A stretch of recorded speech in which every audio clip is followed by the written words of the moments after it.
Napa know-how. The Napa guy knows not to judge a man by his car's multicolored paint job or absence of modern gadgetry. Who cares if it's technically old enough to vote and the windows are powered by the strength of your left arm? Your monthly payment is zero, and it'll stay that way. Because with over 500,000 parts and a little Napa know-how, you can keep anything on the road. She may not be pretty, but she's all yours. That's Napa know-how. Napa know-how. Blog Talk Radio. Good morning. This is your host, Llorraine Neithardt, and you've reached Venus Unplugged. And what we do on this Blog Talk Radio is we explore all things Venusian, all things that have to do with the Venus, the archetype, and how she operates in our life. What are the psychological, psyche's logic, soul logic. What we are looking at today is mystery. And what does that mean, and how does it live in our life, and how do we relate to it? In this fast track of information, there's not a hell of a lot of mystery. So started to realize that. It was like, yeah, we've got all this information, but we don't necessarily know how to relate to mystery or its purpose. Sometimes mystery can make people very anxious because they want to know the answer. And the answer isn't always the answer. So, and the etymological meaning of the word, etymology, is the root meaning. Where did this word come from? And when we go back and look at the origin of the word, very often we get a different sense of words, different meanings, and also how they've evolved or de-evolved. And so with mystery, if we look at it from a theological sense, it's a religious truth or via a divine revelation. It's a hidden spiritual significance, mystical truth. Or it can be the secret, the mystery, the hidden meaning. In modern French, it's secret. It's secret rites, secret worship. And the Greek, it's a secret rite or doctrine from the mysteries. And it means one who has been initiated. When we are initiated, we go through a rite of passage. We come out very, very different. We know something. And sometimes in that knowing, we can't even verbalize it because we are in this state of kind of a holy unknowing, which can be a very cool place to be as long as we don't push it and try to make meaning when we don't even understand the mystery that we are in. So in the Greek mystery schools, that's what was going on. Kind of like Jungian analysis. It's a kind of mystery school. The mystery is going into one's unconscious and starting to understand the language. It's a completely different language, the internal world and the external world. All right. The mystery can also mean to close, shut, to mute. It refers to kind of holding the lips, quieting, keeping it a mystery, or keeping the eyes closed. We're not allowed to see. And often the sacred rites, we're not allowed to look upon something. So this is a very important word and state of being. Now, in modern days, most people relate to it as a detective story, which kind of loses its elegance because it's so much more, and that's what I would like to bring your hearts and your minds and your souls attention to. Because mystery is how the soul is schooled, how it learns, how it becomes. So we need to develop a relationship with this thing called mystery. Getting the answer isn't always the answer. It's kind of when we wrestle with the angel, and that's a whole mystical dynamic, and wrestling with the angel, and we don't give up until we get the name of the angel, because the name of the angel is letting us know, indicating what we are wrestling with. So this is a very important state of being. So mystery can be very seductive. There's a question, there's a true and real question is at the heart of mystery.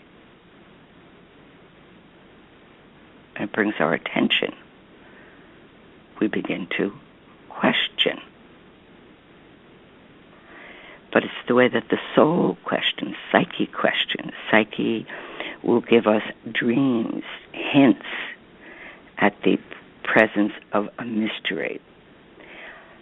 So rather than feeling your problems are insurmountable, you might want to shift that way to relate and say, I am in the presence of a great mystery, myself, or my love, or whatever issue we're having with life. So it's a different attitude. It's not worrisome. We're not worried when we're in the state of mystery. We're a little bit in awe. Like, what the heck? Wow. So it has a different quality. And mystery, it kind of stays with you. It has a soul quality. Very often it's feeling-based. Although we're using the mind or to think, but that's not always the right avenue to approach in a mystery, because the mind can trick out and do all sorts of things. But you see, the unconscious cannot lie. It doesn't have an ego. It doesn't have a dog in the fight. It doesn't lie. We can misinterpret it and not understand, but it doesn't lie. It gives us the symbolic meaning of how and what it's pointing to. So, of course, people will say, well, why doesn't it just give it to me literally? It's because then there's no mystery. Dun, dun, dun, dun, the mystery. And there's a mystery at the center of opposites. So when we solve the mystery, we solve the problem, we heal the problem, and in some mysterious, unknown way, the opposites are resolved, and we get an insight. So a mystery is not a terrifying experience. It can be terrifying to the ego, because the ego thinks it knows everything and wants to know everything. But that's just yakety yak. With a mystery, it's a different elegance. There's a different approach.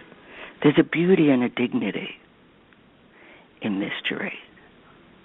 And we know in the presence of a mystery, you can get a little nervous because it's going to be, woo, and what is the price that is paid for understanding this mystery or working with the mystery? Well, the price at first is experienced as a loss. We have to give up something. And the most important thing that we give up is our cherished beliefs. We've accepted something, or we've been told, or that's what our religion tells us, or, our great auntie tells us, or, what does your soul tell you? I'm not saying not to respect these events or people, but in becoming your own person, your own being. In so many ways, it's better to be wrong on your own terms than just kind of be a copycat and just repeat something again and again as if it has some great value, when in fact it's just somebody else's opinion. So in the state of mystery, mystery asks, it demands us to be involved. It can feel like a haunting, bugs us. It's like when you have a dream and there's bugs in the dream. Something is bugging you. The psyche is asking you to relate to whatever is going on in your life as a mystery. It's a different form of respect. When the initiates would go into the state of initiation, they knew. Like, just put it down, man, because whatever you think, it's not. And whatever you suspect won't be happening. So it's a kind of a mystical presence. Something's there. So we need to have soulful, good manners towards some mysterious event that's going on in our life, and we need to hold back opinion. We need to look at it in a completely other way. And mystery creates a relationship between you, the mystery, and the question.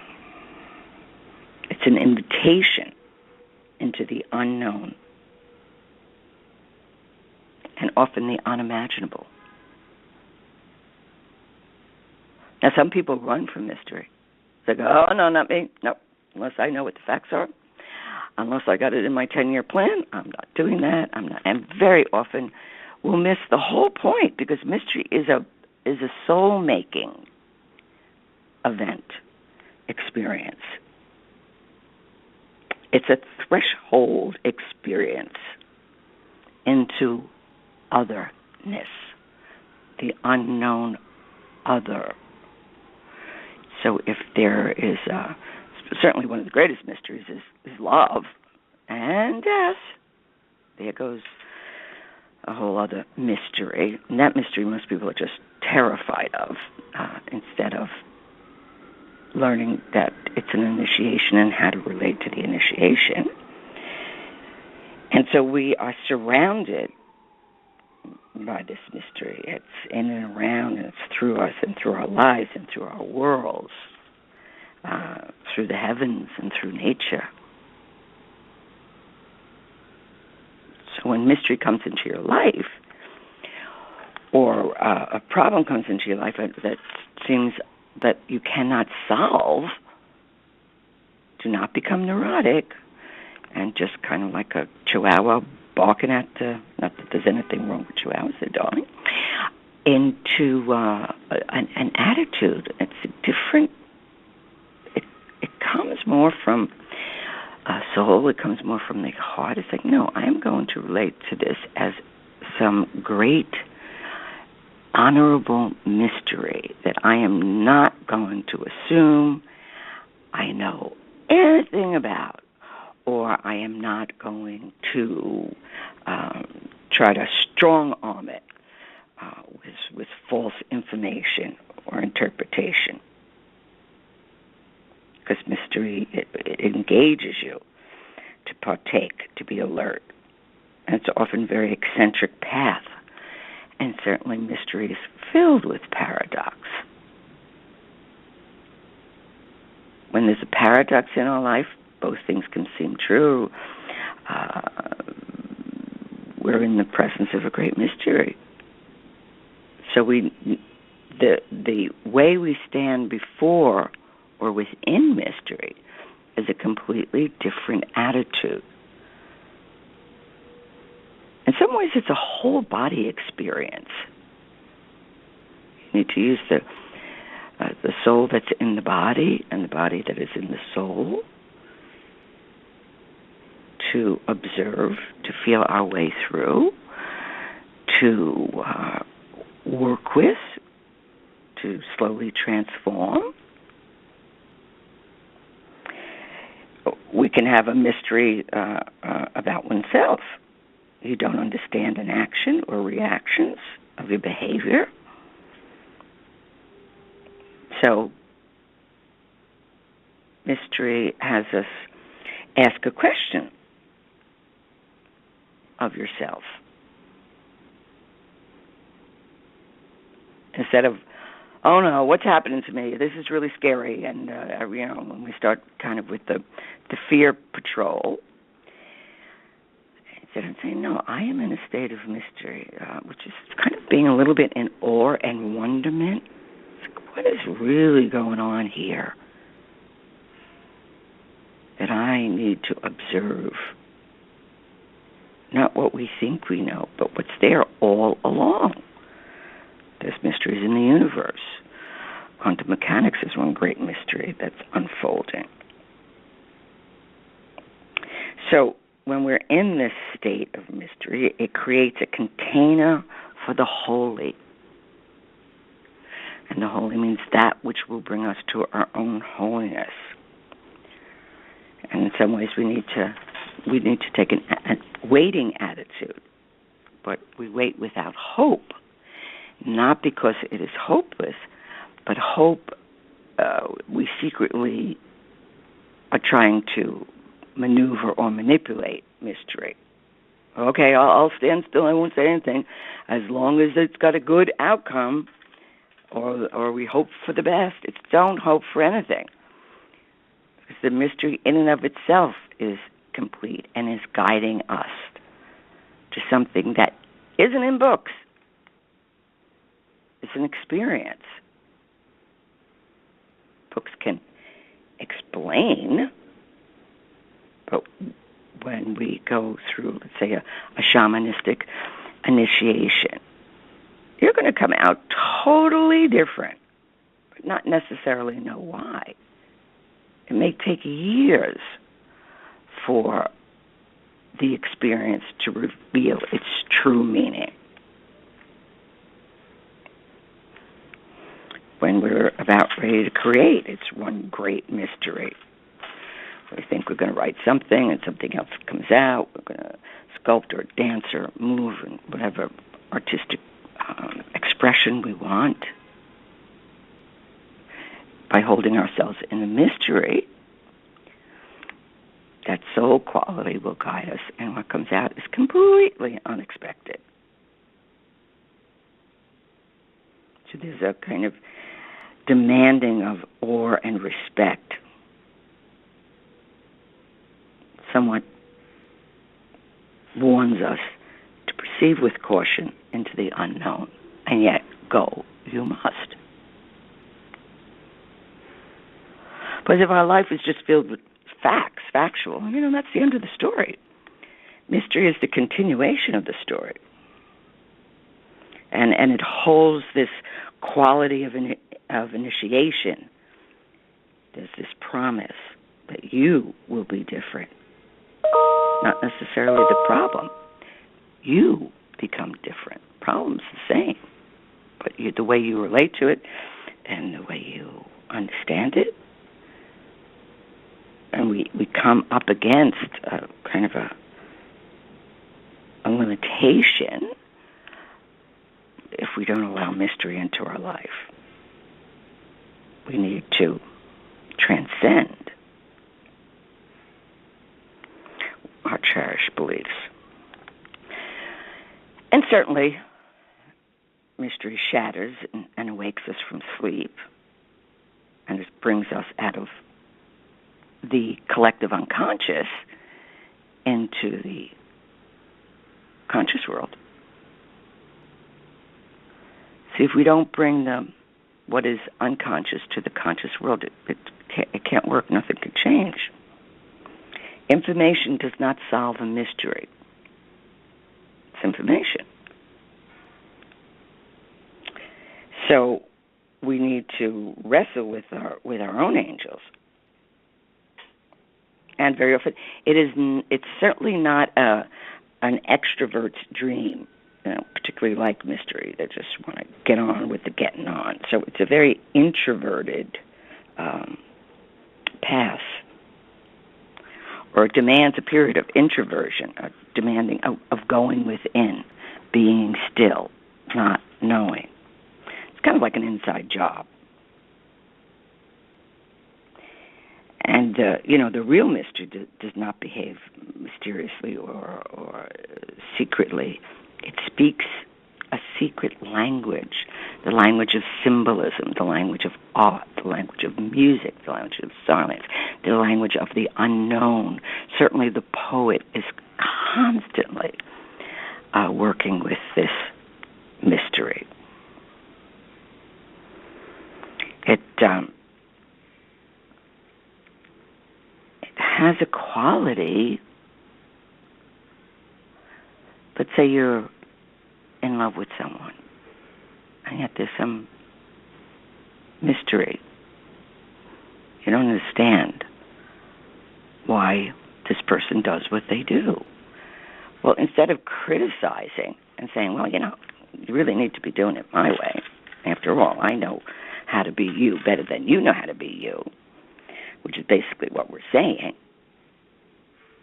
We can take an attitude or a stance of mystery. Like, wow, I have no idea what this is about. But if I'm still, then I can feel my way through or observe it. What is going on? And then we can begin to see, well, actually, this person has no idea why they do what they do. They're unconscious. And the unconscious is useless without the human mind. So what happens is it's the unconscious is going to seek, collective purposes and never your individual destiny. If we just stay unconscious, but if we become conscious of what we don't know, remember, whatever we don't know about ourselves returns to us as fate. Through the heart and the mind, you become or you shift your individual destiny, or you, through becoming conscious, you use the material. Now, remember, the collective unconscious is huge. That's the they.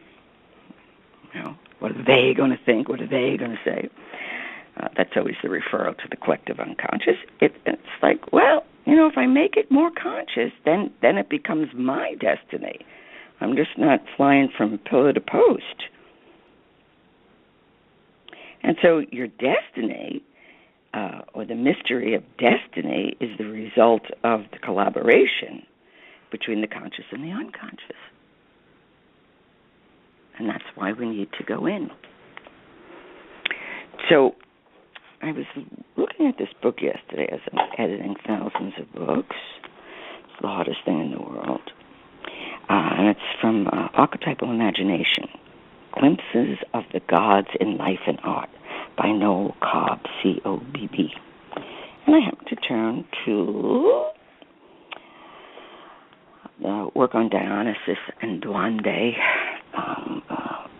Lorca, very famous poet, was actually the heart and soul of Spain.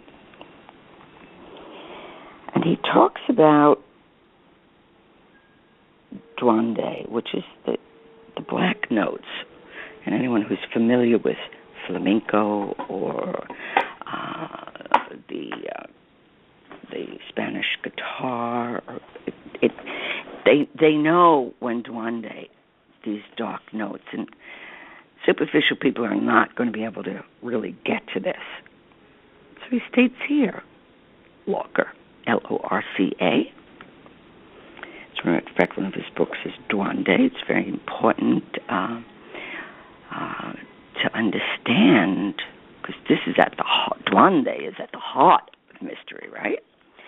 So these blacks, this is quoting him, so these black sounds are the mystery, the roots fastened in the mire we all know and all ignore, the mire that gives us substance of art.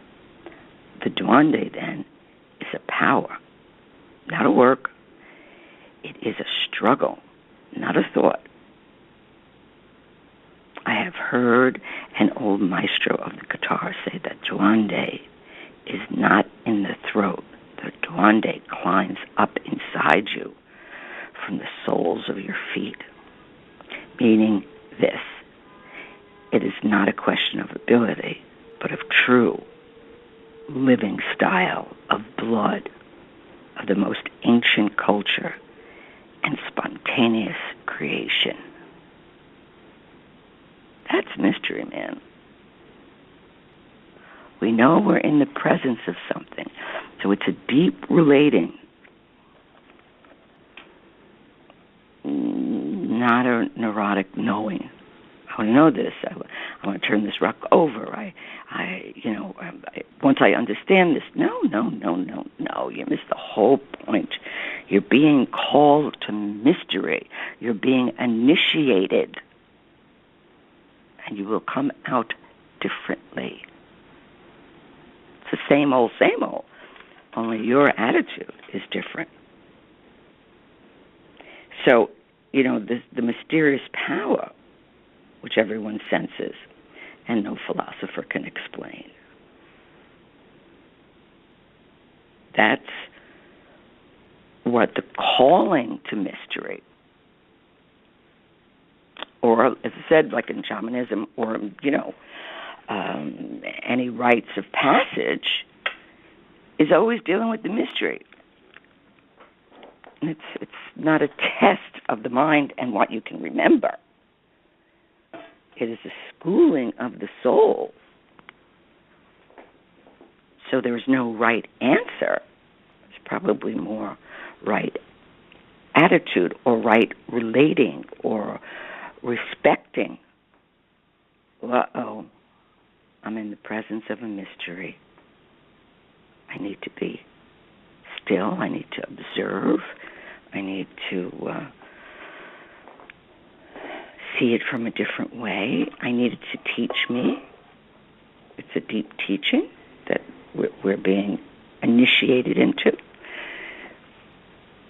When we are being initiated, and of course, the great mystery schools of ancient Greece and Pythagorean, and or rites of passage in religions. What does this mean? It's the mystery. It's at the heart of all of us, and most of all, that mystery of love, which can just feel like sheer chaos. But if we just say no, I'm in the presence of the unknowing. I'm being called. I'm being schooled by my soul. And it has you go deeper and deeper and deeper and deeper and into the darkness, into the unknown, until it hits a light. Boing! And when we come out of this shift in consciousness, we don't have like a snappy answer. We're staggered. We're in some way traumatized because we thought we knew, but no, we're being taught something completely different. So this week, and I know so much is going on in the world, it's really very painful, but it's also some great mystery that we are in the presence of. So we want to be able to not just react, but to be able to relate in a completely different way. So when we look at the mystery of our lives or the mystery of others or the mystery of a rite of passage that's going on in our life, a marriage, a divorce, someone's leaving the planet. These all demand that we relate in a mysterious way. We take a completely different attitude. The mind and the intellect are not going to solve a mystery. Our very being is going to solve the mystery. So I hope this gives you strength and some guidance into what is being called forth for all of us. And in this strength, that we begin to understand, even in these historical events, we're on the presence of a mystery unfolding. And certainly in love, there is always the great mystery. Of all the gin joints, I had to walk into that one and fall in love with that person. But the mystery is also that soul quality that keeps us interested. And if something or someone does not want to stay involved or interested, well, there's nothing mysterious about that. They're either lazy or not bright enough. They just want what they want on a superficial level, when loving demands that we're in the presence of the mystery. So may your life be filled with wise mystery and the unfolding. And the other thing, when we've experienced mystery, we can't explain it. So you say, well, what exactly happened? I don't exactly know. I just know it's different. I'm not the same. So there's an enlivening and an enriching. So may your life be rich and filled with mystery that brings you to your wholeness. Bye-bye.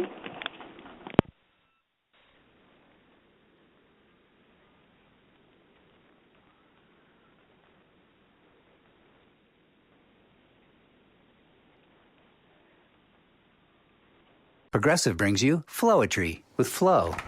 When Flo flows, she flows in the know. Mind ruminates the rates. Shown them all, I heed the call. Seeing the rest, I choose the best. Sometimes it's ours, sometimes it's not. When the fox walks, is it called a fox trot? That's a real question. Compare Progressive Direct rates with competitors' rates. Visit Progressive.com. Progressive Casualty Insurance Company and affiliates. Comparison rates not available in all states or situations. Prices vary based on how you buy. This is very based on how you buy. This is very based on how you buy. This is very based on how you buy.